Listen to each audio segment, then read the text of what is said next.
because I will be leaving shortly. I will be meeting all your wives. Spouses. Because there will be an oath-taking of the Spouses Foundation of the Senate. But speaking of the Senate, tatanungin ako sigurado ng mga asawa nila puro mga senador ang binabaril Bakit ba, ano ba yung I want to clarify, Mr. Engineer Hernandez.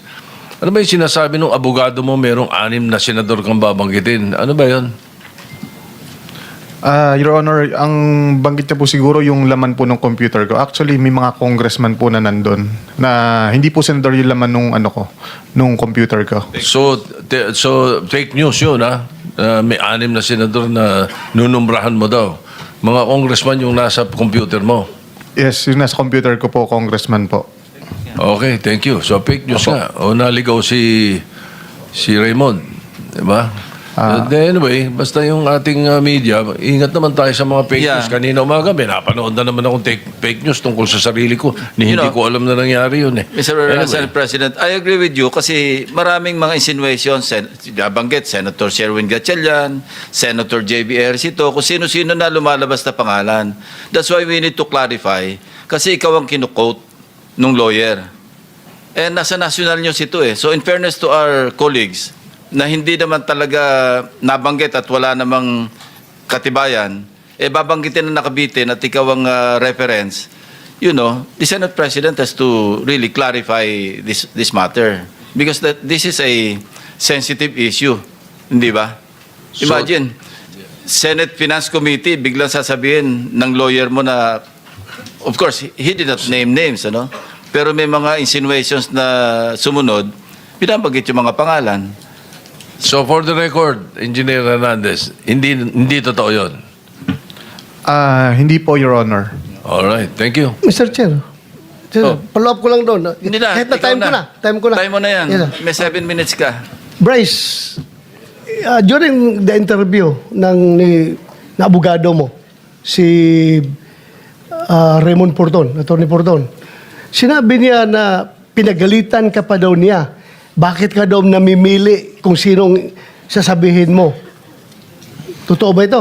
Hindi po, Your Honor. Ako po ang nagalit sa kanya kasi mali po yung information na lumabas. Ikaw ang nagalit sa kanya. Hindi naman po. Pero sa Pinagsabihan interview ko po niya, siya. sabi niya, pinapagalitan ka niya dahil namimili ka lang kung sinong ilalaglag mo.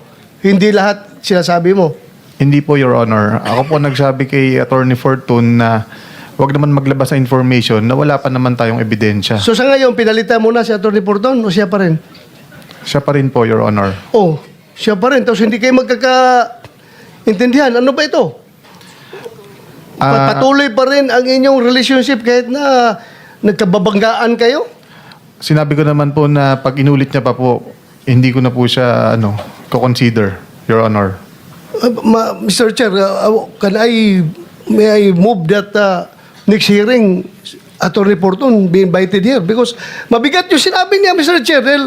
Ito'y parang sort of... Consult tayo sa legal kasi abogado lawyer Yeah, we have That's to invite him as... lawyer-client relationship. Tingnan natin, tatanong muna tayo sa mga abogado. Hindi tayo abogado pareho We have to invite him as a resource person, Mr. Chair. Dahil it's Honor. like a sword of Damocles hanging over our heads. Pag sinabi niyang gano'n, dapat paklaruhin ninyo. It can be anybody. Pwede ako, pwede siya, pwede si Senator Risa, pwede si Senator Bam. Dapat maklaro ito. Kaya sana maimbitahan si Atty. Porton. I got the feedback. Sir. That's confidential yun. That's attorney-client privilege communication. So, Pero bakit niya sinabi sa media, Mr. Chair? ikaw, hamonin mo na lang. Huwag na dito. Thank you, Mr. Chair. Salamat. Pero Mr. Chairman, yung kliyente na mismo, dinideny yung sinasabi ng kanyang abogado. No? So... Sige, Mr. Chair. Sa Soler, Mr. Chair, yung binhanap natin na tao na gumagawa ng